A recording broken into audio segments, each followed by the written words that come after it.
जब तक आप स्वयं को नहीं हराओगे नीट को नहीं हरा पाओगे। अपनी लिमिट को एक्सपांड करना है तुम्हें। फाइट तो मारो, तुमने फाइट मारी? कोई फाइट नहीं मारी तुमने बस अपना कंफर्ट चुना, जो मुझे आ रहा था वो कर लिया, जो नहीं आ रहा था वो छोड़ दिया।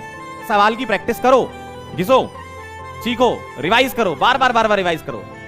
क्या क्या चीजें आपको ध्यान रखनी होंगी अपने तैयारी के दौरान, जो इस पाथ पर आपको ले जाएंगी जिसका डेस्टिनेशन 180 आउट ऑफ 180 होगा, जो आपको इस डेस्टिनेशन पर ले जाएंगी। सबसे पहली बात तो अपने आप को चैलेंज करो। अपने आप को चैलेंज करो। जब तक आप स्वयं को नहीं हराओगे आप नीट को नहीं हरा पाओगे। जब तक आप स्वयं को नहीं हराओगे नीट को नहीं हरा पाओगे। अपनी लिमिट को पुश करो। कभी भी कंफर्ट जोन में सिलेक्शन नहीं मिलता है। जितने लोग सिलेक्ट हुए हैं पिछले साल और इस बार जितने लोग सिलेक्ट होने वाले हैं, सबने अपना कंफर्ट तोड़ा है, वो बैरियर तोड़ा है। आप उस कंफर्ट से आगे निकलोगे तभी सिलेक्शन हो पाओगे। आपको अपने आप को चैलेंज करना होगा। जैसे अगर आप आज 20 सवाल बना पा रहे हो तो कल आपसे 20 से ज्यादा सवाल बनने चाहिए, 22, 25, 28 ऐसे सवाल बनने चाहिए। और अगर कल 28 बन रहे हैं तो अगले दिन 30 बनने चाहिए। अपनी लिमिट को एक्सपांड करना है तुम्हें। क्योंकि अभी क्या है ना, अभी तुम जो सोच के बैठे हो कि नहीं जितना आएगा हम उतना पढ़ लेंगे, सवाल कहां से लगाओगे? तो जो डीपीपी आपको मिलेगी, जो प्रैक्टिस सीट्स आपको मिल रही होंगी, जो एडिशनल प्रैक्टिस क्लासेस में चल रही होगी, वो सारे के सारे सवाल आपको बनाने हैं। लेकिन वो आपको करना ही होगा, तभी आपका काम बन पाएगा। ठीक है, तो अपने आप को चैलेंज करें, हर दिन अपने आप को चैलेंज करें। और कल जो आपने किया और आज जो आप करने जा रहे हो वो कल से बेहतर होना चाहिए। कल जो आपने किया उससे बेहतर आपका आज होना चाहिए और उससे बेहतर अगले वाला दिन होना चाहिए। इसी को तो सुधार बोलते हैं। ठीक है, और आसान नहीं है, ये करना पड़ेगा। बैठना पड़ता है भाई, चेयर पे बैठ के टेबल पे लिखना पड़ता है, घिसना पड़ता है। पेन के पेन खत्म हो जाने चाहिए तुम्हारे। समझ रहे हो? तो ये बहुत इंपॉर्टेंट चीज है, ध्यान रखना। दूसरी बात, स्टिक टू सिलेबस। इसका मतलब क्या है? सिलेबस से इधर उधर नहीं भागना है। सिलेबस से इधर उधर नहीं भागना है। जो सिलेबस में है वही पढ़ना है, और वही चीज हम लोग एश्योर करते हैं कि वही चीज आपको पढ़ाई जाती है, उसी पर ही हम वैरायटी ऑफ क्वेश्चन करा देते हैं, ना कि कोई एडिशनल कुछ उल्टा सीधा पढ़ा रहे हैं। तो सिलेबस से स्टिक रहना है। आपका सिलेबस आपको पता है, और जब आप पढ़ने आओगे तो हम लोग भी बता देंगे कि भाई साहब ये सिलेबस है आपका, इतनी चीजें इसमें पढ़नी है। वरना बैठने भाई पढ़ने को बैठ जाओ तो इनफाइनाइट चीजें हैं, पढ़ते रहो, ज्ञानी बन जाओ। क्या मतलब ऐसे ज्ञान का जो सिलेक्ट ही ना करा पाए तुमको? बन गए ज्ञानी, क्या करोगे? तो वही मैं कह रहा हूं कि भाई आपका पहली बात तो आपका गोल क्या है, आपका एम क्या है। आपको डॉक्टर बनना है, नीट क्वालिफाई करके डॉक्टर बनते हैं। ऐसा नहीं कि 4 चीजें ज्यादा पढ़ के चौराहे पे खड़े हो जाओगे और लोग तालियां बजाएंगे। कोई ताली नहीं बजाता। जब तक सिलेक्शन नहीं होगा तब तक लोग तालियां नहीं बजाएंगे तुम्हारे लिए। ठीक है, अगला पॉइंट देखें, आइडेंटिफाई वीक पॉइंट्स। ये आपको खुद पता है कि मैं किस टाइप के सवालों में फंस रहा हूं, और वो आपको टेस्ट की एनालिसिस से भी मिल जाएंगे। जो हम लोगों की टेस्ट तुम दे रहे होगे ना, उसकी एनालिसिस जब तुम कर रहे होगे तो उस एनालिसिस से भी मिल जाएंगे कि तुमसे इस टाइप के सवाल नहीं बन रहे हैं, यानी कि तुम इस टाइप के सवाल की प्रैक्टिस करो, घिसो, सीखो, रिवाइज करो, बार बार रिवाइज करो। दिमाग में बिठाना इतना आसान काम नहीं है। बार बार चीजें रिकॉल होनी चाहिए। एक ही चीज 4 बार 5 बार आपकी नजरों के सामने निकलनी चाहिए, तब जाके वो धीमे धीमे दिमाग में बैठेगी। और एग्जाम में दिमाग ले जाते हो, नोट्स नहीं ले जाते हो, है ना? तो अपने वीक पॉइंट पता करो कि कहां पर तुम फंसते हो, किस टाइप के सवाल में फंस रहे हो, कैसे चैप्टर में तुम फंस रहे हो। कई बच्चे ऐसे होते हैं जिनको न्यूमेरिकल में बहुत मजा आता है, लेकिन थ्योरेटिकल क्वेश्चन में हवा टाइट हो जाती है कि सर ये क्या हो गया, सर ये क्या पूछ रहे हैं, समझ नहीं आ रहा। तो प्रैक्टिस करो ना उसकी। भाई बैठ के रोने से कोई सॉल्यूशन थोड़ी निकलता है। किसी प्रॉब्लम का सॉल्यूशन कैसे निकलता है? जब आप उस प्रॉब्लम से लड़ते हो। बैठ के सॉल्यूशन नहीं मिलता। ठीक है, तो आपको अपने वीक पॉइंट आइडेंटिफाई करना और उस पर काम करना है। टाइम मैनेजमेंट एक बहुत बड़ा अपने आप में एक सवाल है। ये अपने आप में एक सवाल है, टाइम मैनेजमेंट। इसका सीधा सॉल्यूशन ये है, टाइम वेस्ट करना बंद कर दो, अपने आप समय ही समय निकलेगा। 3 बार रिपीट करूंगा, टाइम वेस्ट करना बंद कर दो, अपने आप टाइम ही टाइम निकलेगा। टाइम वेस्ट करना बंद कर दो, अपने आप टाइम ही टाइम निकलेगा। एक बार और सुन लो, आखिरी बार। टाइम वेस्ट करना बंद कर दोगे तो अपने आप समय निकलेगा। जो बोलते हो ना कि सर टाइम नहीं निकल रहा, कितना वेस्ट करते हो, पहले खुद अपने ग्रेवान में झांक के देखो तुम। टाइम वेस्ट करना बंद कर दोगे, अपने आप समय निकलता है। ऐसा हो ही नहीं सकता कि टाइम ना निकले। ठीक है, प्रैक्टिस ये कहां से कर रहे होगे प्रैक्टिस? भाई आपके पास कोई स्टडी मटेरियल होगा, आपके पास डीपीपी होगी, आप टेस्ट दे रहे होगे, तो इतने सारे क्वेश्चंस आपके सामने एक चैप्टर के आ रहे होंगे कि वो मोर देन सफिशिएंट होते हैं एग्जाम में आने वाले सवाल को बनाने के लिए।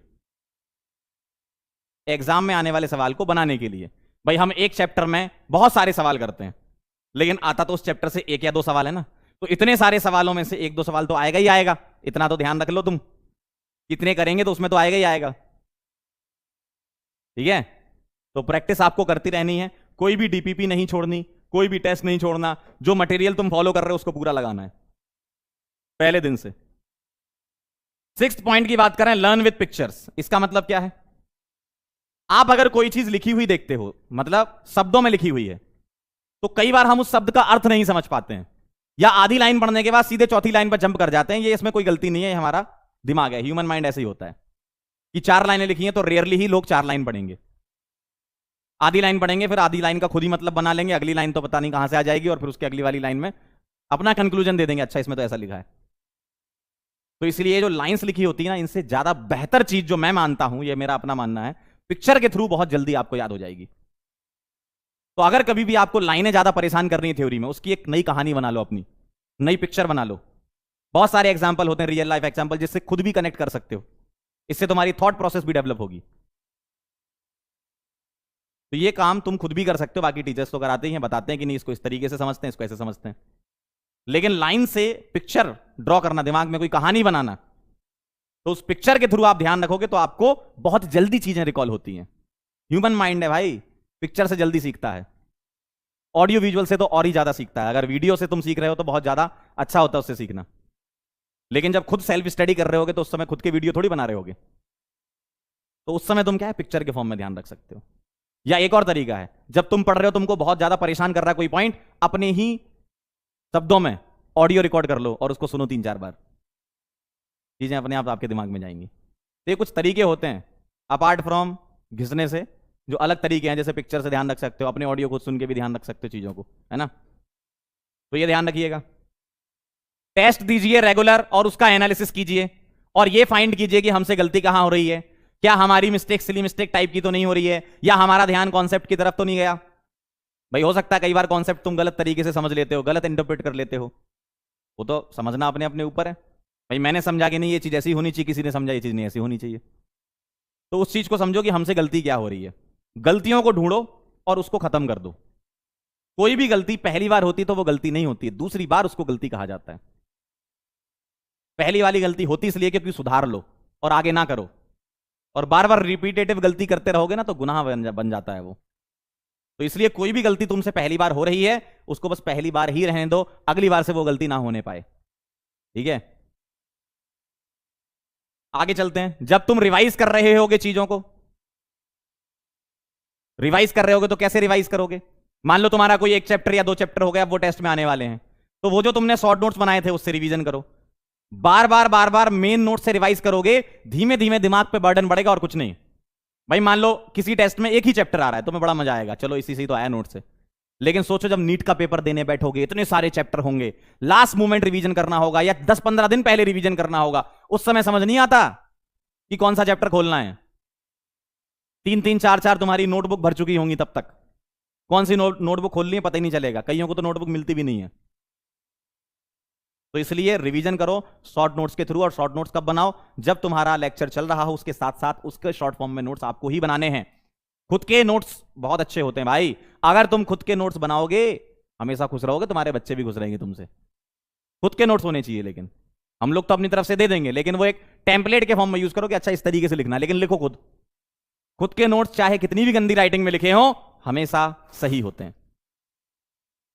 कुछ भी आप लिख रहे हो लेकिन आपको खुद समझ में आ जाता है, अच्छा मैंने इस जगह ये लिखा है। और अगर खुद की राइटिंग नहीं समझ पा रहे हो तो भाई आए क्यों, फिर क्यों देख रहे हो फिर ये वीडियो, है ना। खुद की राइटिंग तो समझ में आना चाहिए। ये बड़ा इंपॉर्टेंट पॉइंट है, और ये मैं अपने स्टूडेंट वाले जीवन में बड़ा फॉलो करता था। Teach others what you have learn. आपने कोई चीज याद कर ली या ध्यान रख ली या आपको समझ में आ गई, तो वो किसी और को भी सिखाओ। अगर आपके कोई दोस्त यार हैं जो आपके साथ नीट की तैयारी कर रहे हैं, तो बकवास में समय खराब ना करो। जैसे मैं और मेरा दोस्त था दुष्यंत, हम लोग यही करते थे। कि मैं उससे बोलता था कल मिलोगे ना तो सबसे पहले हाइड्रोजन की रिएक्शन पूछेंगे, हाइड्रोजन परऑक्साइड कैसे बनाते हैं, तुम मुझसे जीओसी के सवाल पूछ लेना। तो इस तरीके से भी चीजें सीखी जाती हैं। तो दोस्ती में उल्टी सीधी बातें नहीं, मतलब ठीक है आपस की जो बातें होती वो तो होंगी, लेकिन सबसे पहले काम ये कि जब मिलेंगे तब सबसे पहला काम ये करेंगे कि तू मुझसे 2 रिएक्शन पूछना, मैं तुझसे 2 रिएक्शन पूछूंगा, या तू मुझसे ये फॉर्मूला पूछना इस वाले पार्ट के, मैं तुझसे ये फॉर्मूले पूछूंगा। तो ये बहुत इफेक्टिव होता है ना। और अगर आपका कोई छोटा भाई है, मान लो आप 12th में पढ़ रहे हो या ड्रॉप लिया आपने, कोई छोटा भाई 11 12th में, उसको पढ़ाओ, चीजें सीखो और उसको पढ़ाओ, चीजें दिमाग में जाएंगी, उसके भी और तुम्हारे भी।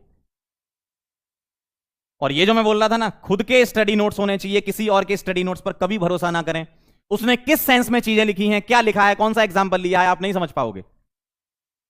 आपको देखने में तो बड़े सुंदर लगेंगे, ये तो हम लोग भी देख रहे हैं, आपको short notes, formula book, mind map सब दे रहे हैं, लेकिन वो सिर्फ एक टेम्पलेट के तौर पे यूज करना। फिर कह रहा हूं मैं, खुद के ही नोट्स होने चाहिए, खुद के ही माइंड मैप होने चाहिए, खुद को ही शॉर्ट नोट्स होना चाहिए, तभी तो तुम उस चीज की ओनरशिप ले पाओगे कि मेरे नोट्स हैं, इन नोट्स से मैं पढ़ा था तो सिलेक्ट हुआ था। जब तुम रिजल्ट सेलिब्रेशन में नेक्स्ट ईयर आओगे तो ये बताओगे कि सर हमने इन नोट्स से पढ़ के डॉक्टर बना हूं मैं, या डॉक्टर बनी हूं मैं। सोचो कितना इंपॉर्टेंस होगा उन नोट्स का। तो ये आपको करना ही होगा, खुद के नोट्स होने चाहिए। और भाई साहब स्टडी टेबल होनी चाहिए आपके पास, लेट के कभी दिमाग में नहीं जाएंगी चीजें, या कहीं बैठ गए तब कभी दिमाग में नहीं जाएंगी।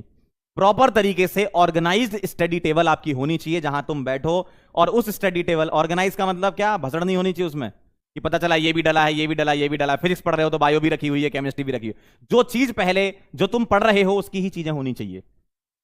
भाई मान लो तुम फिजिक्स पढ़ रहे हो तो सिर्फ फिजिक्स ही उस स्टडी टेबल पे होना चाहिए। केमिस्ट्री पढ़ो तो केमिस्ट्री, क्यों, क्योंकि होता क्या है, मान लो तुम फिजिक्स सॉल्व कर रहे हो, कोई सवाल सपोज नहीं बना तुमसे, तुम तुरंत जम कर जाते हो, अच्छा बायोलॉजी रखी सामने उठा लेता हूं। आप अपने हाथ रोक ही नहीं पाते हो, क्योंकि हम हमेशा कंफर्ट चाहते हैं, जो चीज हमें आती है वो हम पढ़ते रहते हैं और उसी का गुणगान करते हैं। तो ऐसा नहीं करना है, ठीक है। एज अ स्टूडेंट अगर देखें तो आपको बहुत सारी चीजें पढ़नी है, आपको फिजिक्स भी पढ़नी है, आपको केमिस्ट्री में पीसीओसी आईओसी तीनों पढ़ने हैं, आपको बॉटनी जूलॉजी पढ़नी है। तो आपको एक बैलेंस बना के रखना होगा। हाँ ठीक है, कोई चीज तुम्हें पसंद है, होता है भाई, कोई सब्जेक्ट बड़ा अच्छा लगता है, ठीक है, तो उसको कम टाइम दो ना, ज्यादा क्यों दे रहे हो। कोई सब्जेक्ट अगर अच्छा लग रहा है तो वो कम समय में तैयार हो जाएगा, तभी तो अच्छा लग रहा है ना, वरना अच्छा क्यों लग रहा है ना। तो बाकी जो कमजोर वाले सब्जेक्ट तुमको लग रहे हैं कि यार ये चीज मुझे समझने दिक्कत आती है, तो उसको छोड़ो मत कि यार फिर दिमाग में बिठा लेते हो ये तो अब बनेगा ही नहीं मुझसे। फाइट तो मारो, तुमने फाइट मारी, कोई फाइट नहीं मारी तुमने, तुमने बस अपना कंफर्ट चुना, जो मुझे आ रहा था वो कर लिया, जो नहीं आ रहा था वो छोड़ दिया। ऐसे थोड़ी सिलेक्शन होगा, ऐसे थोड़ी 180 180। ये वीडियो देख रहे हो, किस लिए वीडियो देख रहे हो, ये कि सर हमारे 180 में 180 आ सकते हैं, क्या फॉलो करना होगा बताओ, तो वही बता रहे हैं, ठीक है। तो आपकी स्टडी टेबल ऑर्गेनाइज होनी चाहिए, तभी आपका काम बनेगा, तभी आप अच्छे से पढ़ पाओ।